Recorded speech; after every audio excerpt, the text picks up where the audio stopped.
My name is Refiloe Lepere, and I said I am a lecturer, a teacher, a theatre maker, a producer, and a dramaturg at the State Theatre. We're going to have a panel around education and training and skills development in the industry. So I'm going to introduce our panelists and let us have a lovely discussion and engagement around how to upscale ourselves and upskill ourselves. So first up, I'd like to introduce Mr. Barry Masoga. And Mr. Barry Masoga is a former regional director in education for the British Council for over 19 years, and he's been responsible for 8 countries in the region. He's also been the chief of party for the USAID for 3 years, building capacity and student support services around provinces in South Africa. He's also has been a he was part of the recruitment for Oprah Winfrey Academy for Girls, for the principal, deputy principal, and director in counseling. And right now, Mr. Barry Masoga is also the director of education and industry exchange. So please welcome Mr. Barry Masoga. We have Andrea Stock, and she's the director of employment, skills, and culture at Islington Council from the UK. Andrea also has collaborated with local council business leaders to advance the strategic role for the creative and culture sector at the heart of the regional plans for the inclusive economy of development in the region. She's also a member of the National Executive Board of the Arts in the Council of England, and Andrea also has she's led a development of the Arts and Council in the first apprenticeship program in the area. And as senior manager of the Dundee City Council, she has led regeneration initiatives to position libraries, museums, art services as an integral part of successful placemaking. And Mr. Paul Waters is the Associate Dean at the Backstage Academy in Wakefield, and he has been instrumental in developing the events management program and program leader and moving the new academic direction at Manchester Metropolitan University. He's lectured there. He's also lectured at Angel Business School in Germany.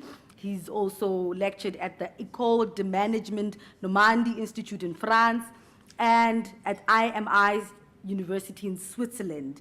He's a published author within the area of event management and currently has a 3rd edition book released in 2017 on the current consultancy and research within the industry.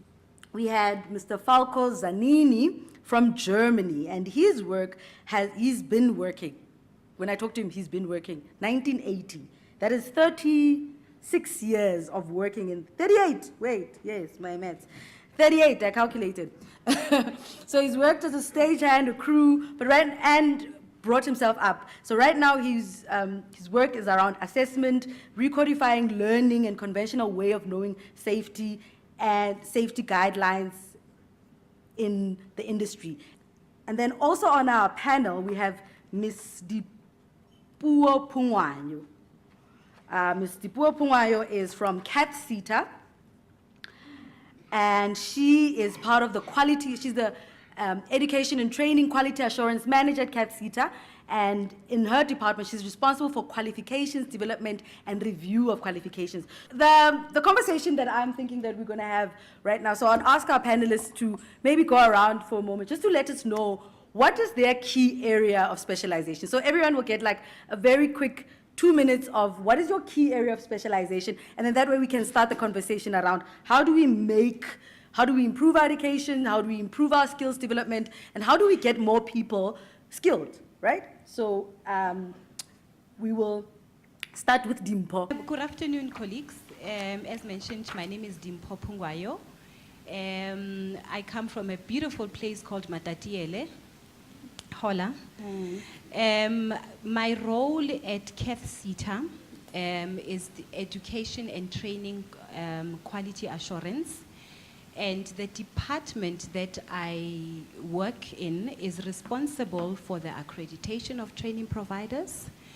It is responsible for the certification of learners, monitoring and evaluation of the training that is conducted by those accredited providers, and also, most importantly, the development and review of qualifications Now, for my colleagues in the room that are not aware what the acronym CATSETA stands for, CATSETA is one of the 21 SETAs responsible for the culture, arts, tourism, hospitality, and sport subsectors. Now, within CATSETA, there are 6 subsectors. It's arts, culture, and heritage, sport, recreation, and fitness, hospitality, travel and tourism, conservation, and lastly, gaming and lotteries. Thank you. My role principally is to make sure that the academy fits within the government guidelines and works within the government agencies and also with our validating partner, our established university. So I do the quality checks, I do the documentation, write the reports, look at all the data, look at all the feedback, the student feedback, look at all the sort of student experience, engage with the staff, engage with the facilities, engage with our partners, and look and make sure that our courses are applicable, and feed all that back to the team, to the students, and help develop our courses and grow further courses. That's principally my role at Backstage, but I'm also an educator as well, and I also work in the industry as well. My name is Masoga. I am presently the Director for Education Industry Exchange. I think that says a lot. My depth in education is very minimal. After the glowing introduction over there, you might have realized that I worked for the British Council for USAID, and I did some work for Oprah Winfrey. But after some time in my lifetime, I made a decision. And the decision was to become a head of a mouse rather than becoming a tail of an elephant. So it is a very, very small organization, and I'm interested in one thing: people, people, people. And the most important thing, again, is to actually raise the profile of technical vocational education and training and build partnerships between education and industry with a lot of focus on employer engagement. Hello.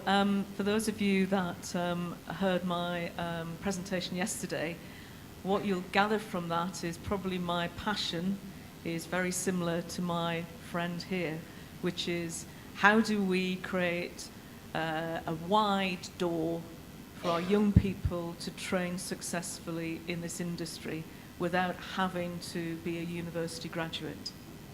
And I suppose my specialism is partnerships. I'm quite good at putting together councils, government, industry and education. My current role is working for a council, and my role is to manage employment services, adult learning and the culture brief for the local area with an overarching mission that adults and young people who are in economically disadvantaged circumstances get better quality work and have a better quality of life in the local area. Well, my name is Falco Zanini, and I'm sitting here in my 38th year of being in this industry, and I'm sitting here only because I went to a lot of educations myself.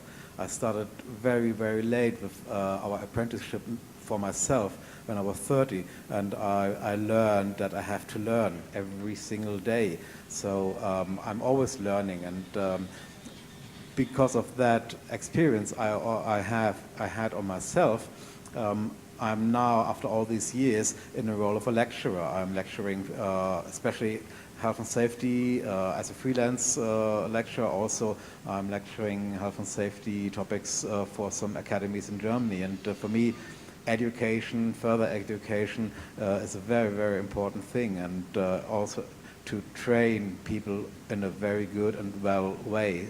That is my main point.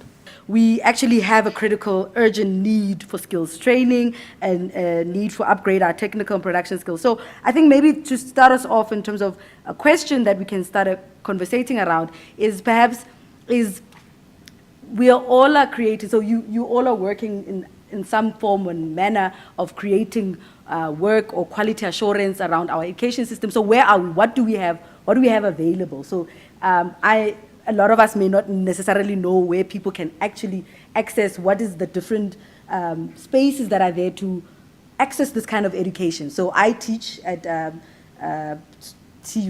and part of, there's a specialized department just for entertainment and technology. But the reality is that with the new curriculum that the higher education is moving towards, that department is going to be collapsed into the arts department.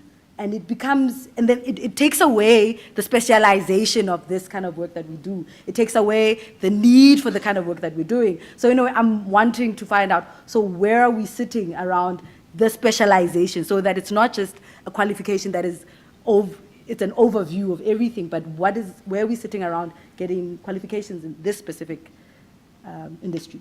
Well, on the SETA side, currently we have only one qualification for the live technical event, which is at NQF level 4. Now, this qualification limits our industry, and it limits the learner, because what then happens to a learner, what is the next level after level 4? So what we are doing as a SETA, or our plan, is firstly to review the current qualification.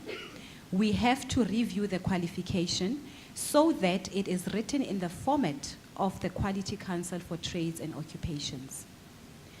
And secondly, we then need to look at the options for qualifications at a higher level.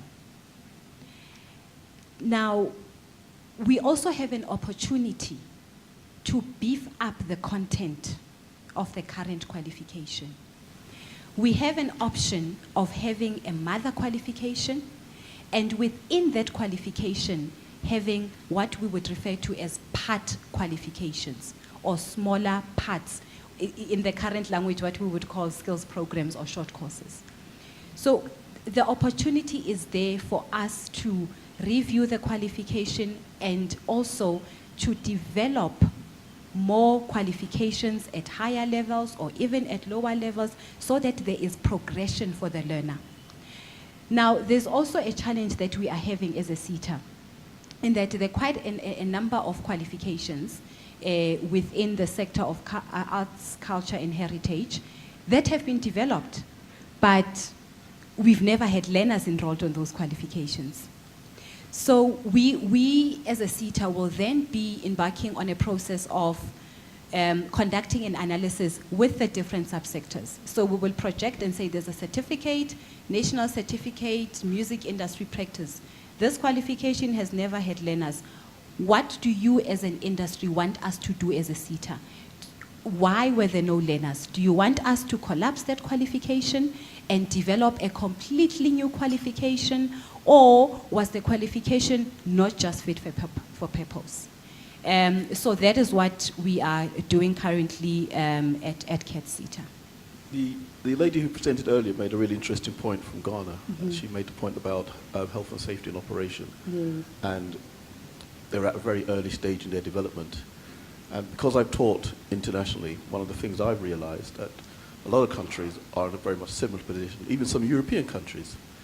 And I found that when I go abroad, I tend to direct a lot of people to the Health and Safety Executive website, which is a British organization which gives training, not necessarily for a degree route, but on-site training or 2 or 3 days training for you to become competent, not necessarily qualified, but competent enough to actually deal with and work around the area of health and safety. And I found that very useful. I found it useful in Denmark because they went for a very sort of exhausting stage when they had a major incident, and they looked at the whole of much of the world as they could, wrote an extensive report, found who was doing best practice, and from their report they found that in the UK they had a document which was supported by the government and the Health and Safety Executive, and then they drafted their own and built their own standard around that. And I've been working with the Danes through education and through festivals and events, and one of their event organizers is seen as the benchmark standard for the whole country. But it all came out of doing research on the back of a negative incident that took place in the country. So a lot of countries are not that well advanced as you may think in terms of training and health and safety and getting a good standard that is not necessarily degree or FDA or any other certified qualification, just a level of competence. So I guess part of what we're saying is that the industry itself, and which is true, it's a very, and part of where we're working through is the idea that there's a worker learning experience, right? So seems to be a cyclical introduction. So what I've experienced with students is that students come from the industry. So they don't come immediately from school into university or the different training spaces and say, oh, I want to learn this. They come from the industry and then they come in as workers and say, oh, I need help in this. I need to make myself qualified for this. And then they come and study. And then we then create a worker learning cyclical thing. But what happens is that a lot of our students, the dropout rate is quite high because our students are workers. So they're used to working. They're used to going into the industry, working, being here, running things. And part of the challenge for them is to stay in the space. And I think what you're raising is an interesting thing, that the training is not just about a big qualification of a degree, a 3-year program, but it seems like a smaller certification, competency, knowledge of some sort that can just strengthen the person who needs to be working and doing the work, rather than trying to push everyone into this mode of degree and things like that. So perhaps, Andrea, you could speak back to your work in council and what you're doing in terms of that work-learner industry engagement. I think for me, the nature of this industry is it's practically impossible to learn in the classroom. Mm-hmm. I'd say 90+% you must learn on the job, which is why for me apprenticeships is the key way of bringing new entrants into the industry. It's been a long haul to begin to get the competency frameworks for apprenticeships, not just employer engagement, but employer ownership, employers themselves driving forward what they want in terms of competency in their workplace. And also in the UK, we've lost the parity of esteem between apprenticeships and academic routes. Many, many years ago, probably 30 or 40 years ago, in many industries in the UK, the way that you made your way into the industry was through work-based learning apprenticeships. Because more recently, and it's not a bad thing, a technical college, polytechnics were collapsed into becoming new universities. There's a huge emphasis on the academic route, and that's collapsed the value of technical training. So for me, we're rebuilding at the moment, and I don't know what Paul believes that is the case, but we are rebuilding, and we're rebuilding it actually a little bit painfully, because we have to reintroduce that balance between getting employers much, much more actively engaged with taking responsibility, and often these aren't big employers, they're SMEs. And from a college perspective, actually getting college to wrestle colleges away a little bit from saying, we own all of this, we do all of the work in the classroom because we're getting young people on fit to work in the industry. I think we're getting there. I think the government's introduced an apprenticeship levy. That levy at the minute isn't shared with smaller companies, but the government itself, late in the day, is recognising that we've now got to readdress the balance. But this industry, from my perspective, you can't learn it in a classroom. You must learn it in the workplace. And everything and anything we do, you know, what Freddie's been doing with Sarah to help that along. And the answers, for me, don't lie with colleges, they lie with the industry. It's true. I mean, so part of, and Dr. Masoga, maybe you can come in there around the business involvement. So a lot of times, especially in South Africa, we put a lot of burden on the government to make things happen, right? We say, teach us, give us, change us, move me, make my life great, right? But what is the role of, as heads of businesses, and what is that role that you're playing in terms of training and upskilling people? So maybe tell us a bit, what are you involved in and what you're doing? Yeah, I'm not going to pretend that in South Africa, the TVET sector, the technical vocational education and training sector, that is the colleges, have very good relationships with other key players. I mean, the reality is, as Dimpho was speaking here, I was actually sort of getting excited, and I was saying, I must not be tempted that everything is a Rolls Royce. Yeah? I think we need to go back to the basics. And the basics are that in terms of talking about the key players like the CETAs, for example, Departments of Arts and Culture, Department of Higher Education and Training, business and all that kind of stuff, we need to actually say to ourselves, this is a big opportunity. We're talking about the fourth industrial revolution. To me, I'm asking myself, what type of graduate are we thinking about going forward? Number two, we need to go back to the realities of this country about what we call the needs. I think you have them in the UK as well. Not in education, not in training, not in employment. And the reality is that we have about 50 colleges, more than 268 campuses in South Africa, and we have about 2.8 or at some point 3 million needs. And those are young people that get into colleges and go out through the revolving door. The reality is the expectation is created at exhibitions. They are attracted to those institutions, and when they arrive there, they find that, those institutions don't speak to themselves. Parents as well, myself and yourselves included, we need to actually change the mindset too. You find that you're a professor, a doctor, or a very successful person, but in your house, your daughter or your son says to you, Dad, I don't want to be a lawyer, I don't want to be a doctor, I want to be a sound engineer. And they say, when are you going to find work? And the person is doing work. Yeah? So I think that perception needs to also change. And also, and Dimpho, this is not for you, it's just my little experience in my space. But the reality is that with the CETAs behaving like bosses at some point, the danger there is that as we talk about developing qualifications, I'm asking myself, here are the experts. How much information and knowledge have we gathered from them to actually develop that, that qualification in those posh offices?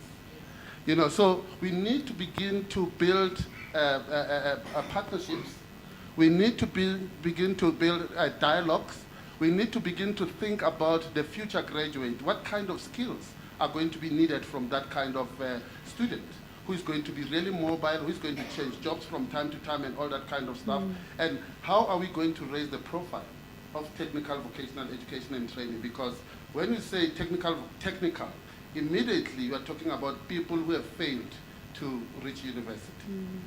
So we need to actually sort of think about that, talk to that, and begin to actually sort of say, going forward, how are we going to make sure that Dimpho is accepted in the space, in your space, for example, in such a way that they don't end up as just administrators, but they end up as being part of your group because they are experiencing certain challenges that they could share with you. And then from there, you can actually begin to actually speak about either the fourth revolution or about a future South Africa. I'm saying this because in 2002, I took a delegation of South Africans to the UK, okay, to actually learn from the UK experience. The UK has moved on quite a lot. I know that you've got excellent partnerships between the FET colleges and Backstage, for example. Over here, we haven't moved much, and I'm saying to ourselves, what can we do through this kind of conversation, for example, going forward? How are we going to build capacity within the technical colleges? How are we going to encourage partnerships between government and other key players in order for us to actually excel? That would be my input. Thank you. And yes, Falco? Well, me being from Germany, I may share some experiences from my country. We have these kind of apprenticeships for a very, very long time. The way we do it is we have vocational schools and we have training on the job. So whenever one person wants to get into our business, they go to an employer and ask, look, I like to be your apprentice. So then the employer says, okay, right, come, I like to have you. You seem to be a nice guy or gal. Here's a contract, sign the contract, and then this person will be on an apprenticeship for 3 years. Our apprenticeship is 3 years. And this apprenticeship scheme is a mixture between training on the job, training in the company, and vocational school. Sometimes the kids go, or the youngsters go to the vocational school for, let's say, 4 weeks in a row, or twice a week or once a week. It depends on where in Germany that is. So after 3 years, you are apprentice, you're finished, and you are able to do other sounds or light or staging or whatever your interest or the interest of the company is. And the interesting thing is the figures. Every year we have about 1,200 apprentices coming out of vocational schools and apprenticeship every year. It all started by the employers, represented by our association, the VPLT, talking to the governmental bodies, developing the skills, the skill sets needed for this kind of apprenticeship.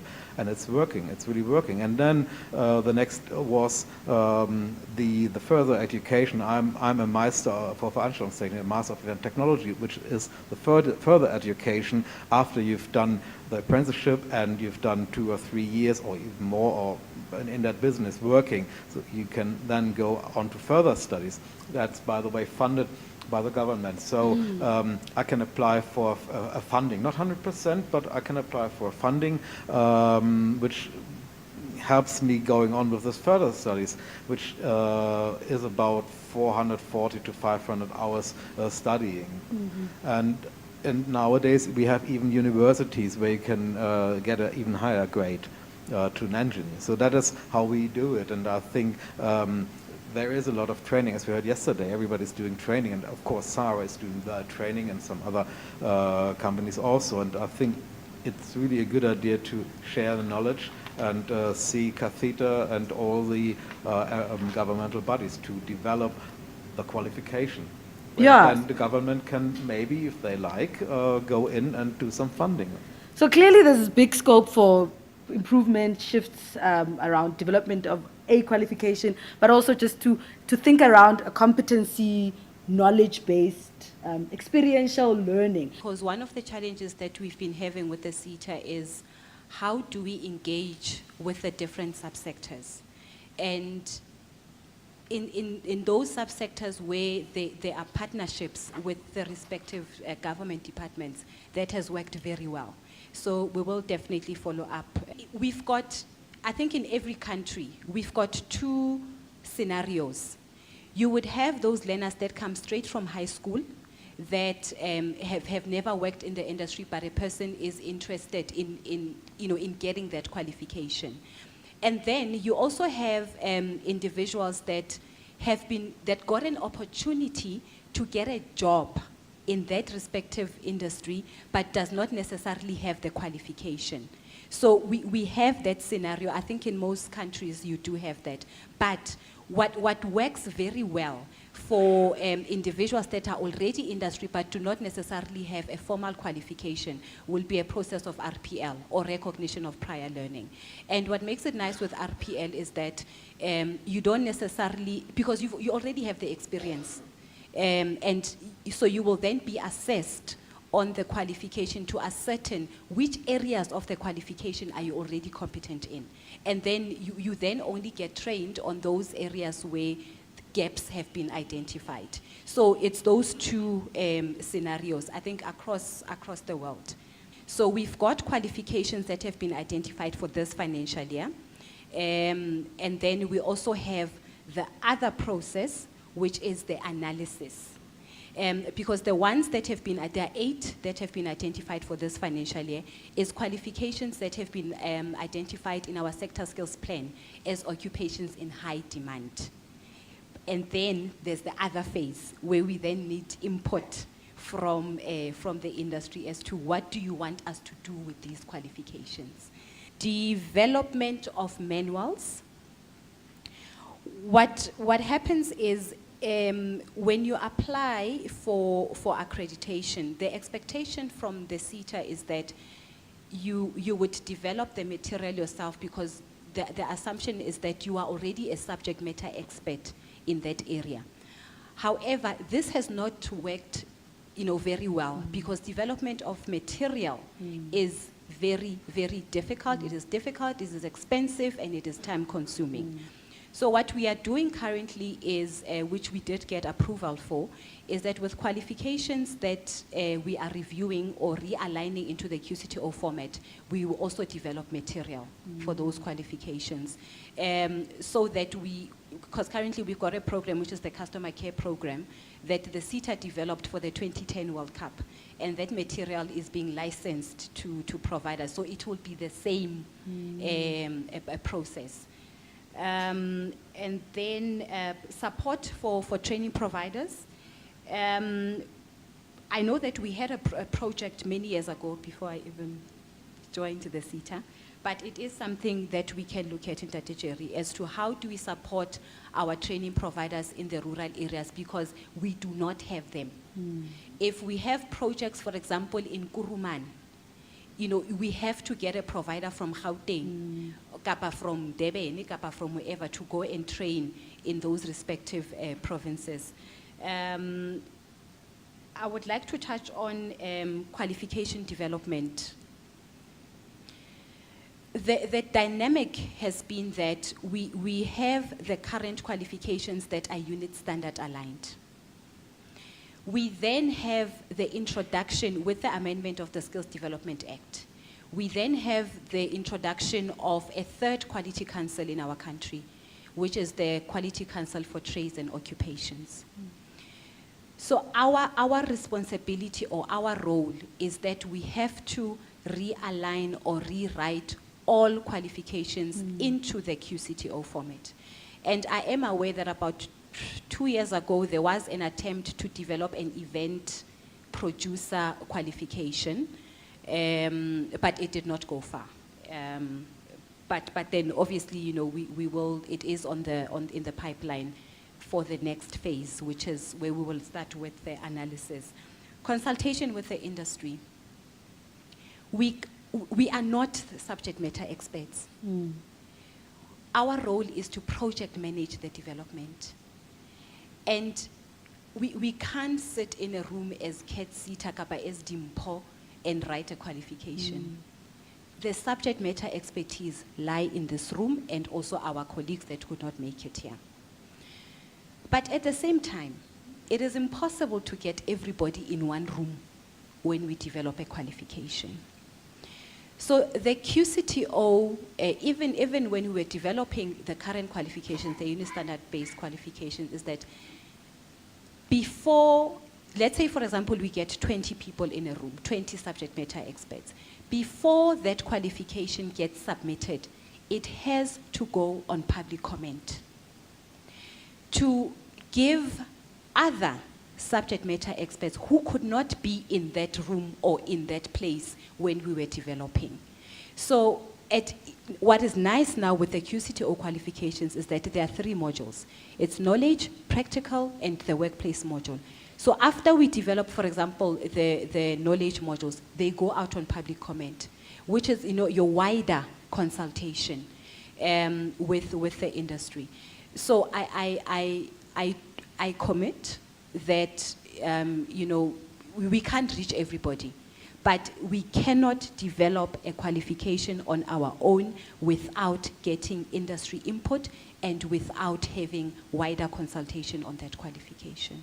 Because I know for myself, we're working on the same QCT, EPC, there's so many, those qualifications. So rewriting the curriculum for the next years. And it really is a collaborative effort. And the reality is that when you are a writer, because I'm scribing and I'm editing and I'm doing all of that, it is a lot of work that you do need a lot of eyes. You do need a lot of people to see into it, to input, to shift, to change, especially the way the country is shifting, the way our work is so different and it's active and it's constantly changing. So I think as a curriculum developer, I'm also appealing to people that we can't necessarily, I can't find you and I can't always think about you at that moment when I am writing and conceptualizing, but perhaps it's also to reach out and say, I know this, even though I can't write it, but let me tell you, you need to do this, you need to teach this, and then I can teach that module.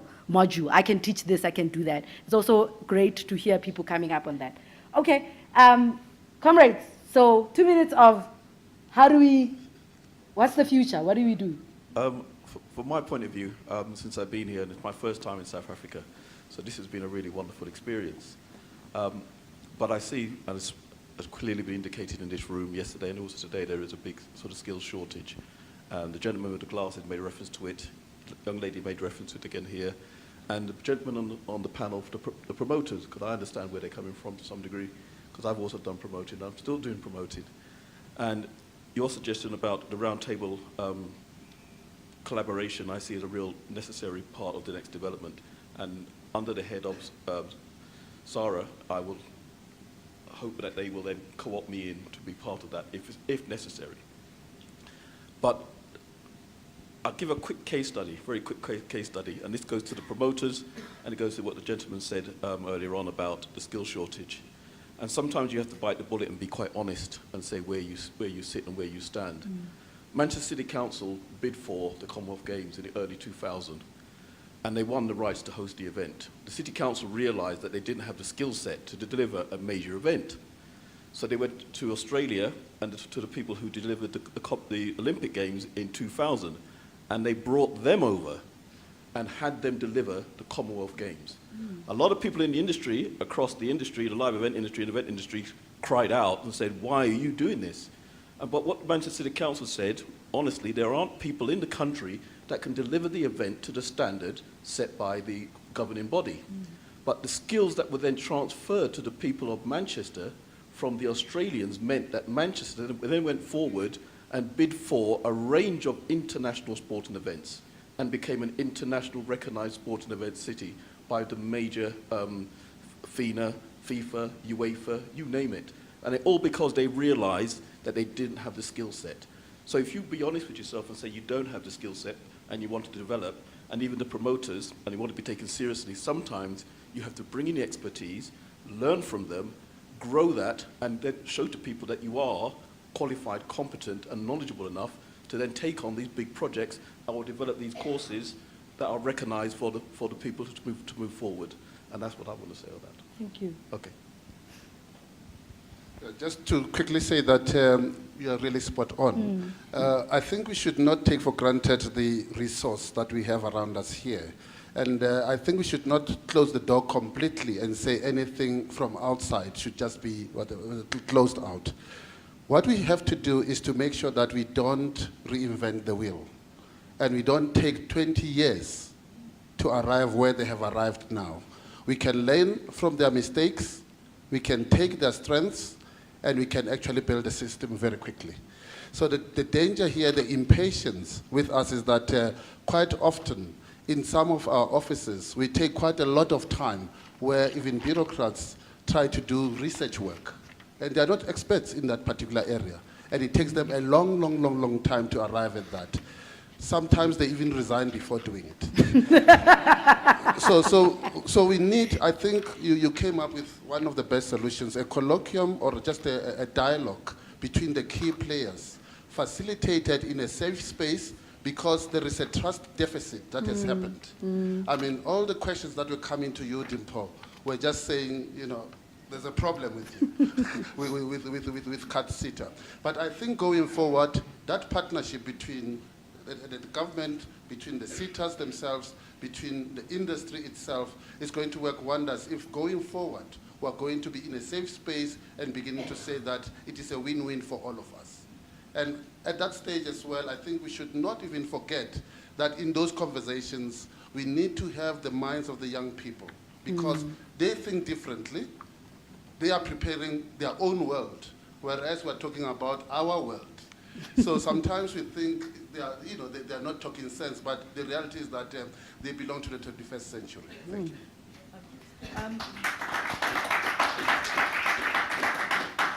I have a very strong sense of déjà vu. I've sat in very similar debates in the UK, and my reflections are that let's remember that qualifications aren't there as an end in themselves. They're a means to getting our young people into skilled work and self-employment. And you're right, by the time you've argued the toss around a qualification, it's no longer relevant. The world of work has moved on. So my optimistic prediction is that you will absolutely learn from my sense of déjà vu and trust the industry empower the industry, give the industry the capacity to be able to codify the skills that they need, the competencies that they need. And I would be turning, I'm going to say this very bluntly, the relationship on its head. The skills system and the educational institutions should be there to serve the industry so that the industry is enabled to address its skill shortages and get our young people into great quality opportunities. Thank you.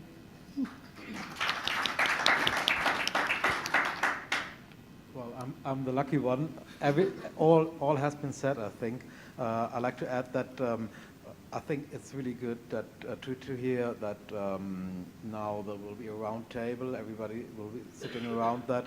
And I mean, the skills are there, everything's there, it's been done since years. So, and there's some, the will from Catheta and all the institutions. So when everybody comes together and sort it all out, it'll be in a very short time, I think, that you have what we are here sitting for in the 4th year, and I think it's really pretty close that we will have it, and I think it's very good. And this year's conference, in my eyes, was very good. Is very good, and I think I can say from my association that if we are invited, we would like to help.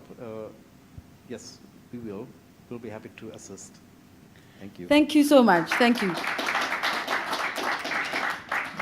Thank you so much to all our panelists for amazing insight, for interesting comments that they're making and new ways to think about things. At the beginning when we started and everyone was talking about and introducing themselves, there was a big highlight around a lot of the work that they do is partnership. So it's a partnership of students, a partnership of industry and business, a partnership of staff, and then the partnership of government. So in that partnership, what is your role? So in that moment, it would be, because Sarah has done they've done the pots. They made the pots happen. We're all here, we've gathered, we are talking, we're having an engagement. But what is your role in that moment of education, in the moment of skilling, in the moment of training different people? Because a lot of times, we can't just let the student go and find the space. We can't just let government just to fund us or all of that. We can't just let the teacher to develop the material. What is our role in this engagement? Because we are together in this, but there's different parts to it. So let's make it work.